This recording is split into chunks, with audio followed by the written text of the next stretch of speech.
23장 41절부터 43절 말씀 모두 함께 한 목소리로 봉독합니다. 시작. 너희는 매년 이래 동안 여호와께 이 절기를 지킬지니 너희 대대의 영원한 규례라. 너희는 일곱째 달에 이를 지킬지니라. 너희는 이래 동안 초막에 거주하되 이스라엘에서 난 자는 다 초막에 거주할지니 이는 내가 이스라엘 자손을 애굽 땅에서 인도하여 내던 때에 초막에 거주하게 한 줄을 너희 대대로 알게 합니다. 나는 너희 하나님 여호와이니라. 아멘. 누가 뭐래도 우리는 한국 사람입니다. 한국에서 산 세월보다 미국에서 산 세월이 더 많다 하더라도 우리는 여전히 한국 사람입니다. 우리가 비록 미국 시민권을 가지고 산다 하더라도 우리는 여전히 한국 사람입니다. 한국 국적을 포기하여 한국에서 투표권을 행사할 수 없다 하더라도 우리는 여전히 한국 사람입니다.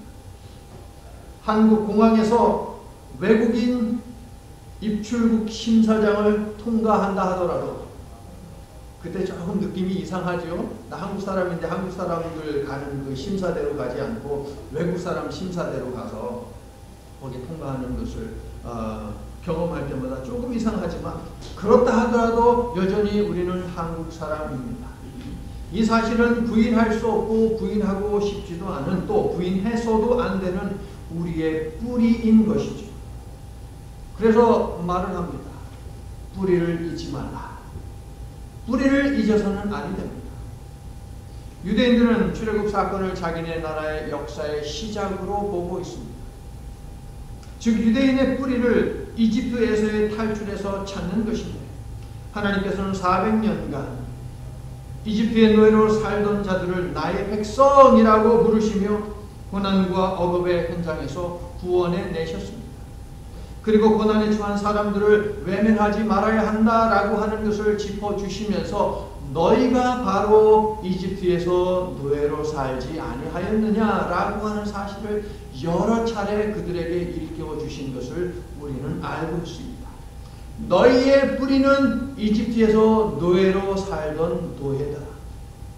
그런데 거기에서 끝이 아니죠. 그렇게 노예로 살던 너희를 내가 구원해낸 너희는 나의 백성이다 라고 합니다. 이것이 이스라엘 사람들의 뿌리인 것입니다. 성도 여러분, 여호와는 고난받는 자의 하나님이 되시고 그들을 백성 삼아주시고 고난에서 건지시는 하나님이심을 믿습니까? 이 하나님이 여러분이 믿는 하나님 맞지요? 아멘.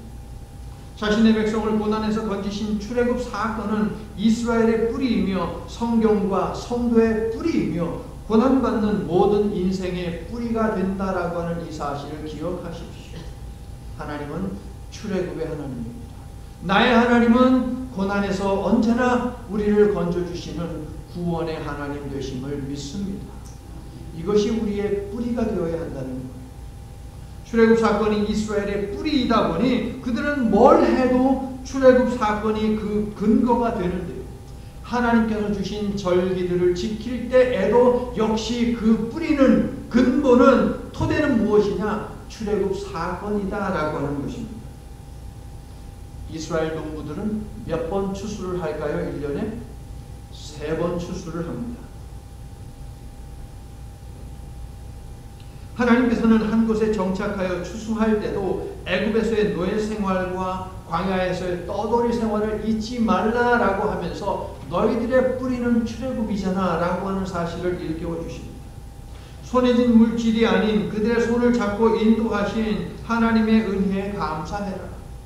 초막이나 궁궐이 아니라 그 안에 함께 거하시는 하나님으로 감사하라 라고 하는 명령이 바로 추수의 때에 너희는 추수해서 거둬들인 그 곡식이 아니라 하나님, 너희와 함께 하신 그 하나님의 은혜를 먼저 생각하여라 라고 하는 그 명령인 것입니다. 자, 주보를 보면서 말씀을 들어보세요. 히브리 사람들은 이집트에서 탈출시킨 여호와 하나님은 그들을 자신의 백성으로 삼으시고 자신과의 관계를 유지할 수 있도록 여러 가지 법들을 주셨는데 그 중에는 절기법도 있습니다. 자, 절기라고 하는 것은 할러데이를 이야기하는 거예요. 할러데이. 하나님께서 지키라고 주신 절기는 모두 몇 개? 7개입니다. 그런데 7개 중에서 6월절, 77절, 초막절은요 3번의 추수와 관계가 되어 있는 절기입니다. 뿐만 아니라 나머지 4개의 절기들의 뼈대가 되는 절기이기 때문에 6월절, 77절, 초막절을 무엇이라고 이스라엘 사람들은 부르느냐? 주요 3대 절기라고 부릅니다. 7개의 유대인들이 지켜야 하는 절기들 가운데 핵심은 무엇이냐? 3개의 절기, 6월절, 77절, 그리고 초막절이다라고 하는 것이죠. 자, 먼저 6월절이요. 6월절은 하나님께서 이스라엘 백성들에게 주신 가장 먼저 주신 절기입니다. 그것이 6월절입니다. 유대인의 달력으로 1월 14일인데 우리가 사용하는 달력에 따르면 3월에 있을 때도 있고 4월에 있을 때도 있어요. 6월절. 내년에는 제가 달력을 확인해 보니까 4월 15일이 6월절입니다. 그러니까 그 전 4월 9일인가가 부활절이거든요. 부활절 끝나고 나서 15일 되면 그때가 유대인의 6월절입니다. 자, 6월절은 어떤 날입니까, 여러분? 이집트에서 노예로 살던 히브리 사람들을 탈출시킨 하나님의 은혜를 기억하는 날입니다. 6월절은 무슨 날이다? 억압에서 노예 생활에서 해방시키시고 구원해 내신, 고난에서 건지신 날을 기념하는 것, 이것이 바로 6월절이 되겠습니다. 이 날이 얼마나 중요하면 2개의 절기와 연결이 됩니다. 2개의 절기, 무교절 그리고 초실절이라고 부르는 2개의 절기와 연관이 됩니다. 6월절은 1월 14일이라고 말씀을 드렸죠. 유대인의 달력. 그러면 1월 15일은 무엇이냐? 15일부터 일주일 동안 무교절이라고 하는 절기가 시작이 됩니다. 자, 무교라고 하는 말은 종교가 없다는 말이 아니고 무교, 누룩이 없다, 누룩이 안 들어가 있다, 이스트가 없다라고 하는 그런 의미입니다. 얼마나 급했으면 빵을 부풀릴 만한 시간적인 여유가 없었습니다. 쓴 물을, 나물에서 쓴 물을 빼낼 만한 시간도 없었습니다. 양념을 넣을 생각도 하지 못하고 급하게 이집트를 빠져나온 날이 바로 6월절이고 그 6월절을 기념하는 방식이 바로 무교, 이스트가 누룩이 들어가 있지 않은 질긴 빵을 먹고 쓴이 쓴 나물을 먹는 것입니다. 긴박한 출애굽 상황을 그렇게 무교병을 먹고 무교떡을 먹고 그리고 쓴 나물을 먹으면서 이스라엘 백성들은 기억을 해야만 했다는 것이죠. 이스라엘은 노예였지만 하나님께서 구원하셨고 자신의 백성 삼아주셨다라고 하는 이 사실을 기억하라고 하나님께서 무교병을 먹게 하고 쓴 나물을 먹게 하셨다 하는 것, 이것이 무교절이 되겠습니다. 광야에서 40년 후에 가나안 땅에 들어가서 6월절과 무교절을 지킬 때는 언제냐? 겨울 보리를 추수할 때입니다. 그러니까 가나안 땅에 들어가서 처음으로 열매를 거두는 날이죠. 때죠. 그렇죠? 처음으로 곡식을 거두는 때가 바로 6월절이 있는 그 시즌에 있습니다. 그래서 1월 14일이 6월절이고 1월 15일부터 무교절이 시작하고 1월 16일은 첫 곡식을 거두는 겨울 보리를 수확하는 때입니다. 그래서 그때 하나님 앞에 초실, 첫 번째 열매를 하나님 앞에 드리면서 감사의 제사를 올려드렸습니다. 이것을 초실절이라고 부릅니다. 이스라엘은 하나님 덕분에 여러 죽음의 고비를 넘기고 가나안 땅에 정착하여 첫 열매를 하나님 앞에 드리며 제사하며 6월절과 무교절에 은혜를 주신 하나님께, 즉 더 이상 노예로 살지 않도록 구원해 주신 하나님께 감사의 예배를 드렸다 하는 것입니다. 성도 여러분, 죄의 노예되어 죄의 삭신, 사망에 이를 수밖에 없던 우리의 운명도 하나님의 은혜로 죄에서 해방되었고 부활과 영생을 입게 되었다라고 하는 이 사실을 알고 믿고 계시지요? 아멘. 자, 무교절부터 해서 이제 49일이 지나면 그 49일, 77에 49, 그래서 77절이라고 부르는 절기가 있습니다. 오늘날 달력으로 5월이나 6월인데요. 자, 이때에는 또 무엇을 수확을 하느냐? 여름 보리하고 그리고 밀을 수확을 하게 됩니다. 여름 보리와 밀을 수확하게 하신 하나님께 감사의 제사를 드리는 날, 이것이 바로 77절이 되겠습니다. 한국어로는 보리를 수확한다라고 해서 보리 맥자를 써서 맥추절이라고 그렇게 부르기도 합니다. 무교절 전날인 6월절부터 계산하면 어떻게 될까요? 50일째 되는 날이 77절 이 날이거든요. 그래서 50일째 되는 날이라고 해서 오순절이라고 그렇게 부르기도 합니다. 가나안 땅에 들어와서 두 번째 수확을 거둬들였습니다. 그때도 이스라엘 백성들은 감사의 제사를 하나님 앞에 드렸고 자기들이 심고 정성껏 가둔 것을 빼앗기지 않고 먹을 수 있고 나누며 살 수 있는 이 삶을 허락하신 하나님 앞에 감사하는 것이죠. 노예로 살다 보면 자기들이 열심히 농토에 가가지고서 토지에 가가지고서 일을 해서 수확을 한 것들을 다 이집트 사람들이 다 빼앗아 가죠. 자기들에게 떨어지는 것은 얼마 없습니다. 그렇기 때문에 나눠 먹을 수 있는 것도 없어요. 그런데 하나님께서 노예로 살던 자들을 노예 생활에서 해방시켜 주셨기 때문에 그리고 가나안 땅에 들어가게 하셨고 그 땅을 주셨기 때문에 거기에서 농사를 짓고 수확을 거두고 자신들이 수고한 그 노동의 대가를 갖다가 거둬들이고 그것을 함께 나누면서 기뻐할 수 있었다. 그렇게 하나님께 감사의 예배를 드리는 것이 바로 이때가 되겠습니다. 유대인의 달력으로 7월 1일이요. 유대인의 달력으로 7월 1일은 유대인의 새해 뉴 이어가 되겠습니다. 자, 이렇게 7월 1일 되면 양의 뿔로 만든 나팔을 뿌 하고 부릅니다. 그러면 그것이 새해를 알리는 신호입니다. 나팔을 불어서 알린다라고 해서 이때를 뭐라고 부르느냐? 나팔절이라고 부르는 것입니다. 우리가 사용하는 평양력으로는 9월이나 10월에 해당하는데요. 올해는 언제가 유대인의 새해였느냐? 9월 25일이 유대인의 새해였습니다. 나팔 소리와 함께 새해가 시작하면 유대인들은 무엇을 했는지 아십니까, 여러분? 온 백성이 열흘 동안 하나님 앞에 회개하며 경건하게 시간을 보냈습니다. 나팔절이 시작되고 열흘째 되는 날, 이 날을 대속죄일이라고 부릅니다. 대속죄의 날, 대속죄일. 무슨 뜻일까요? 대속죄. 하나님 앞에 죄를 고한다라고 하는 것이죠. 하나님 앞에 죄를 온전히 다 구하면서 용서를 구하는 날이 바로 대속죄일입니다. 아무리 절기를 이런저런 절기를 다 무시하면서 자기 멋대로 살아온 사람들이라 하더라도 그러한 유대인이라 하더라도 이날만큼은 반드시 하나님 앞에 나와 절기를 지킵니다. 1년 동안 지었던 모든 그 죄를 하나님 앞에 내려놓고 용서함 받기 위해서 아무리 개차반으로 살던 사람이라 하더라도 하나님 앞에 나와서 하나님 저의 죄도 용서해 주세요 라고 하면서 지켰던 날이 바로 이 대속죄일입니다. 온 국민이 회개하는 날인 것인데 우리 대한민국과 그리고 이 땅 미국에도 필요한 것이 대속죄의 날이다 라고 그렇게 생각을 합니다. 어려운 일이 있을 때마다 이 대속죄의 날이 있어야 돼요. 평양 대부흥이 있었던 그 시작점에 무엇이 있었는지 아십니까? 회개가 있었어요. 먼저 목회자들이 먼저 하나님 앞에 나와서 회개하는 일이 있었어요. 장로들이 나와서 하나님 앞에 회개하는 일이 있었습니다. 그리고 평신도들이 함께 하나님 앞에 나와서 회개했습니다.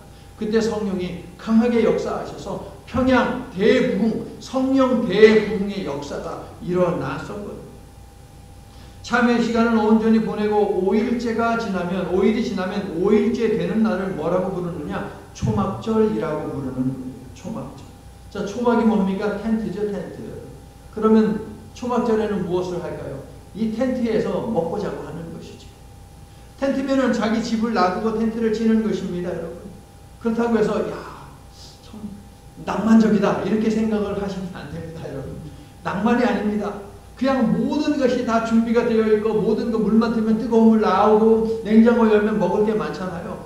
그런데 집을 왔다 갔다 하는 게 아니고 텐트 쳐놓고서 거기에서 7일 동안 먹고 자고 하는 거예요. 자, 새해를 무슨 소리로 시작한다고 말씀을 드렸습니까? 제가 무슨 소리? 나팔 소리로 시작한다고 말씀을 드렸어요. 나팔 불면 백성들이 뭐 한다고요?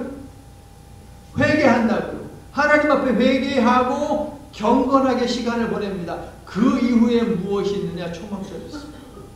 그런데 초막절은 또 다른 말로 뭐라고 부르느냐? 수장절이라고 부르기도 합니다. 수장절은 무엇이냐면 거두어 드린다. 인게더링. 거두어 드린다는 거예요. 그러니까 추수를 한다라고 하는 그런 의미가 되겠죠. 자, 이것을 여러분들 기억하세요. 초막절 전에 무엇이 있느냐? 바로 속죄하는 시간이 먼저다라고 하는 것이. 6월절의 무교절과 초실절의 근간이 되듯이 나팔절과 대속죄의 날의 근간이 되는 것이 무엇이냐? 바로 초막절이라고 하는 것이.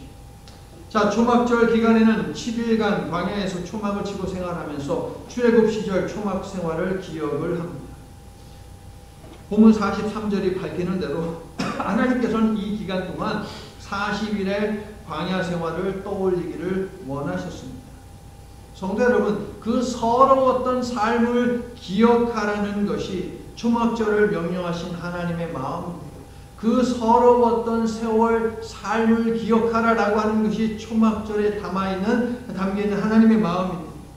서러움을 떠올리라고 하는 말이 아닙니다. 그 서러움을 달래며 함께 하신 하나님의 은혜를 기억하라라고 합니다. 우리의 서러움이 아니고 이 서러움을 달래주신 하나님의 은혜를 기억하라 하는 것이 초막절의 의미입니다. 날이 추우니까 여러분에게 여러분 마당 앞에다 텐트 쳐놓고 있으라고 하는 말은 제가 안 할게요. 초막절은 곧 오늘 추수감사절이거든요. 오늘날 크리스천들에게 미국과 한국에 사는 모든 사람들 추수감사절, 이것이 바로 초막절이거든요. 그럼 무엇을 해야 할까요? 텐트는 치지 않더라도 이번 감사절 연휴에는 하나님의 은혜를 곱씹으며 아주 찐하게 하나님께 감사하며 보낼 수 있기를 예수님의 이름으로 축원합니다. 자, 초막절에 앞서 나팔 소리와 함께 회개와 경건의 시간을 보내고 대속죄를 통과하게 하셨다는 말씀을 드렸어요. 자, 이것은요, 이스라엘이 언약궤를 바라보면서 요단강을 건너 가나안 땅에 들어가기 전에 하나님께서 뭘 하라고 지난 주일날 말씀하셨습니까? 준비하라고 하셨어요. 그냥 들어가라고 하지 않았습니다. 언약궤를 바라보고 너희들 가기만 하면 돼 라고 말씀하지 않았어요.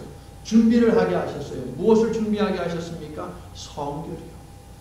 너희들 먼저 성결해야 한다. 그래서 지난 주일날 어떤 말씀을 드렸습니까?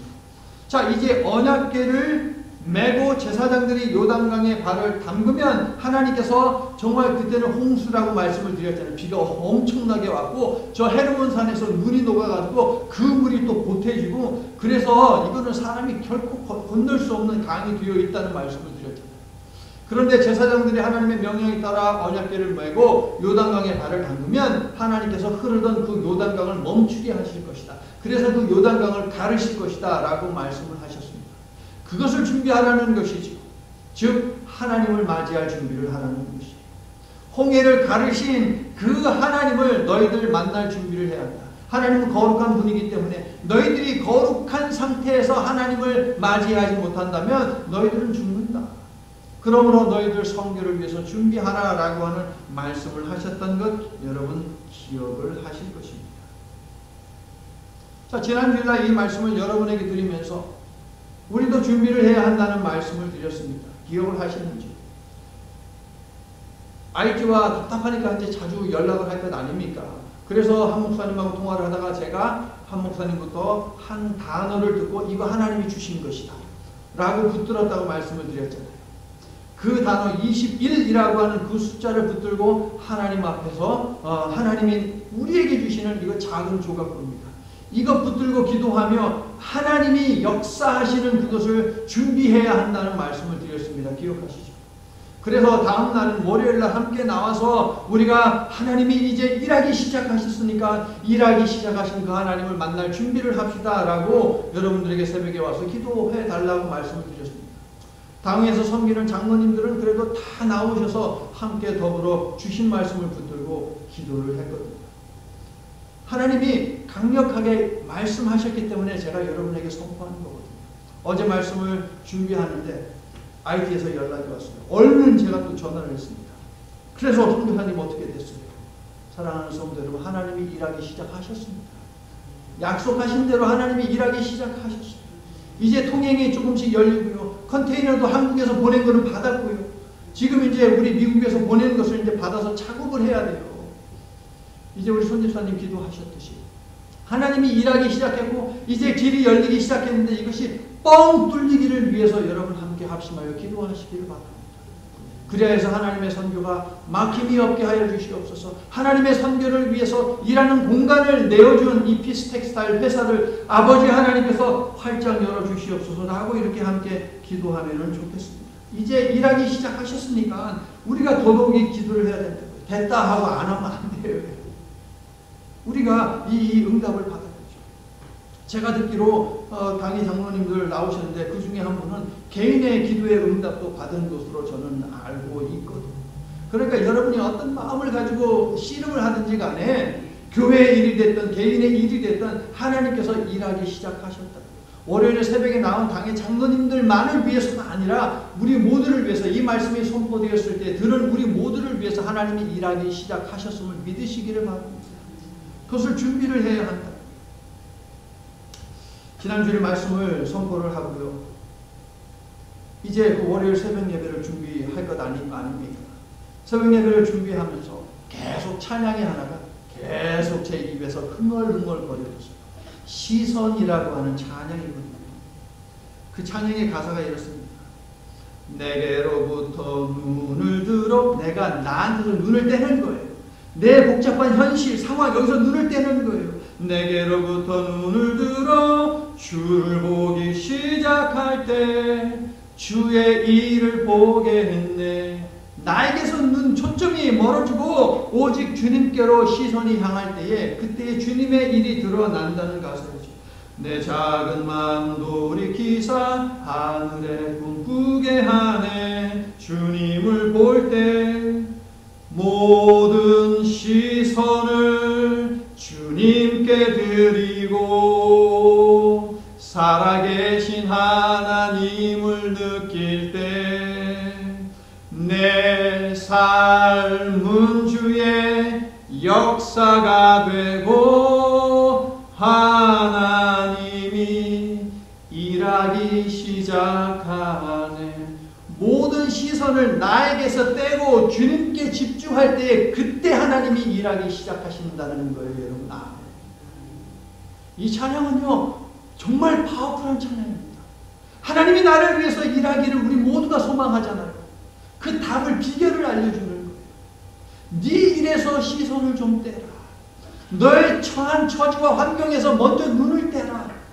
주님께로 시선을 맞추어라. 그때에 하나님이 비로소 일을 하신다. 네가 그것을 볼 수 있다라고 알려주죠. 모든 절기 때에 일상생활 속에서 출애굽 사건을 기억하라 라고 하신 것은 하나님께 시선을 고정시키라라고 하는 명령입니다. 추수감사주의를 맞이하여 우리의 시선이 하나님께 맞춰져 있는지 확인하고 하나님께로 고정시킴으로 하나님이 일하시는 삶으로 리셋, 재설정하는 복된 예배가 되고 감사절 연휴 한 주간이 될 수 있기를 예수님의 이름으로 축원합니다. 초막절에는요 포도를 수확합니다. 올리브를 수확합니다. 여러 과일들을 수확합니다. 추수해서 창고에 거둬들이다 보니 초막절을 수장절, 거둬들인다라고 부르기도 했습니다. 이집트를 탈출시키신 분도 광야에서 먹이시고 지키신 분도 하나님이십니다. 이스라엘 백성들이 한 것은 아무것도 없어요. 광야에서 그들이 한 건 무엇이 있습니까? 하나밖에 없었어요. 불평하고 원망하는 것. 그럼에도 불구하고 그러한 인생들을 위해서 하나님께서는 물을 공급해 주셨고요. 만나를 공급해 주셨고요. 고기 달라고 하니까 하늘에서 메추라기 떼가 떨어져서 그 고기를 먹게 하신 분이 하나님 아십니까? 아니십니까? 낮에는 너무 더우니까 구름 기둥을 보내셔서 그들을 덥지 않게 보호해 주시고 밤에는 춥거든요. 그러니까 불 기둥을 보내주셔서 그들을 따뜻하게 데펴주셨죠. 하나님이 다 하셨어요, 여러분. 아멘. 이 하나님의 은혜가 그들로 하여금 약속하신 축복의 땅에 들어가게 하시고 거기에서 농사 한번 지어보지 않은 그들이 가나안 땅에서 못 지어봤잖아요. 지어보지 아니한 그들이 농사를 짓고 많은 것을 수확하게 하셨다라고 하는 것. 이 모든 것이 하나님의 은혜죠. 그러므로 하나님의 은혜를 생각하는 날이 초막절, 추수감사절이라는 거예요. 오늘날 유대인들은 이 기간 동안 성대한 축제를 열어 행복한 시간을 보내며 하나님께 감사의 제사를 드립니다. 우리가 추수감사절 예배를 드리듯이 말이에요. 여기 보십시오. 얼마나 예쁩니까? 이 모든 것을 거두게 하신 분은 누구예요? 여러분 지갑 속에 있는 돈입니까? 그거 가지고 사온 거예요. 그렇지 않죠. 좋은 날씨를 주시고 비도 내려주시고 또 태양도 주셨기 때문에 하나님께서 이것들을 나오게 하는 거예요. 바나나가 열릴 수 있는 그런 환경 하나님께서 허락하지 않으면, 우리가 돈이 아무리 많아도 그 환경을 하나님 허락하지 아니하시면 그런 바나나 못 먹어요. 여러분. 포도도 못 먹습니다. 뿐만 아니라 하나님께서 우리에게 입맛을 주지 아니하시면, 소화시킬 수 있는 소화력을 주지 아니하시면 이 좋은 것 우리가 하나도 먹지 못하는 것 아닙니까? 모든 것이 하나님의 은혜다라는 거예요. 자, 그런데 오늘 본문은요, 추수한 곡식에 대해서는 전혀 언급을 하지 않습니다. 초막절은요, 추수감사절이에요. 많은 것들을 수확하는 날입니다. 그런데 하나님은 곡식에 대해서, 과일에 대해서 전혀 언급을 하지 않고 애굽의 노예 생활에서 해방시킨 하나님의 은혜에 대한 기억과 감사만을 말하고 선포하고 명령하고 있어요. 43절을 함께 읽습니다. 시작.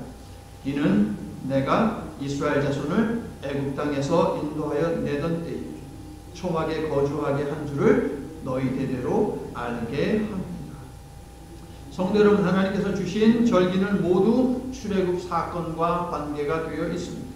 특히 성경 속 추수감사절인 초실절, 맥추절, 그리고 수장절 모두 다 고난의 시간, 은혜의 시간과 관계가 되어 있으며, 하나님은 출애굽 사건이 있었던 그날을 잊지 말라고 하나님께서 계속 재촉하고 계신다. 그날을 잊지 말라고 하나님은 명령을 하십니다.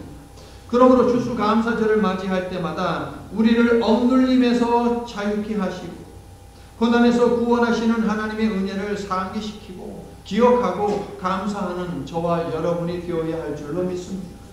또한 성만찬 테이블에서 나를 기념하라 라고 명령하신 십자가의 예수님도 기억하며 감사하는 저와 여러분이 될 수 있기를 예수님의 이름으로 축원합니다. 오늘 설교 제목을 함께 읽을게요. 시작. 추수에 앞서 은혜가 있습니다. 오늘 설교 제목은 눈에 보이는 성취해낸 것들이 감사 여부의 기준이 되어서는 안 된다 하는 것을 우리에게 가르쳐주고 있습니다. 만약에 수확한 것이, 추수가 감사의 이유고 감사절의 배경이라면 홍수나 가뭄 혹은 각종 병으로 농사와 목축을 망친 경우에는 감사할 일이 없지. 망쳤는데 무슨 감사를 합니까? 농사 다 망했는데. 젊은 자식들을 먼저 잃은 부모가 사고당하여 하루아침에 고아가 된 생명들도 추수가 감사의 기준이라면 감사할 내용이 전혀 없어요. 부모를 잃었는데요, 자식을 잃었는데요, 무슨 감사가 나옵니까? 추수라는 결과물은 상대적인 것입니다. 그리고 많고 적음에는 분명 차이가 있습니다. 나는 이만큼 벌었는데 저 사람은 이만큼 벌었어요. 그러면 그 사람을 보면 나는 감사할 수 없어요. 추수가 목적이라면 그러면 우리는 감사할 수 없습니다. 감사절은 가진 자들의 특권이 되고 그들만의 축제로 끝나게 될 것입니다. 추수가 감사의 조건이랍니다. 나아가서 수단과 방법을 가리지 않고 무언가를 차지하려는 죄악이 창궐할 것입니다. 나 감사하고 싶어서 네가 가진 것을 좀 빼앗아야겠다 라고 하지 않겠습니까? 인간의 이 속에 있는 이 죄성이 말이에요. 성도 여러분, 추수에 앞서 은혜가 있습니다. 우리가 하나님께 먼저 감사해야 하는 것은 추수가 아니라 하나님의 은혜입니다. 저 가나안 땅에서 얻은 수확한 곡식이 아니라 그 가나안 땅에 들어가게 하신, 그 가나안 땅에, 농사 지은 땅에 비를 내려주시고 햇빛을 주시고 바람을 보내주시고 옥토가 되게 해주신 그 하나님의 은혜 말입니다. 더 나아가서 이집트에서 노예로 살던 자신들의 운명을 하나님께서 바꾸어 주셔서 하나님의 백성 되게 하시고 가나안에 이스라엘이라고 하는 한 나라를 형성하게 하신 그 하나님의 은혜 말입니다. 하나님께서는 자신의 백성들이 절기 때마다 특히 추수의 때에 출애굽 사건을 기억하기를 바라셨습니다. 고난에서 건지시는 하나님의 은혜를 기억함이 있어야 물질의 많고 적음을 따라 고난의 정도나 유무에 따라 흔들리지 않고 하나님께 시선을 고정시키며 감사하며 살 수 있기 때문이죠. 성도 여러분, 그리스도인들의 감사의 뿌리 역시 추수가 아니라 출애굽의 은혜, 즉 고난에서 구원하시는 하나님의 은혜임을 명심하시기를 바랍니다. 추수에 앞서 은혜가 있습니다. 추수는 은혜 다음입니다. 우리의 감사의 시작과 끝에는 오직 하나님의 은혜, 우리와 함께 동행하시며 인도하시고 보호하시는 하나님의 은혜가 있어서 고통 중에도 상심하지 않고 고난 가운데에서도 주눅들지 않고 없는 가운데에서도 불평하지 않는 찐 감사가 될 수 있기를 예수 그리스도의 이름으로 간절히 축원합니다. 아멘. 인간의 생사 화복을 주관하시는 하나님, 지난 1년을 하나님의 은혜로 잘 보냈습니다. 가족을 잃은 슬픔도 있었고, 건강에 이상이 있어서 병원에 다녀야 했고, 전쟁이 있어서 불안했고, 사업에 어려움이 있어 막막했고, 이해할 수 없고 화나는 일들도 많이 있었습니다. 그러나 그럼에도 불구하고 하나님을 예배하는 마음을 잃지 않고 이처럼 예배의 자리를 지키며 예배하게 하여 주시니 하나님 감사합니다. 추수한 내용물에만 감사하는 인생은 쉽게 감사를 잃어버릴 수 있고 손을 벌리고 서 계신 하나님을 보지 못할 수 있다는 말씀을 이 추수감사 주일 아침에 우리에게 주시니 이 말씀을 우리의 심령에 새깁니다.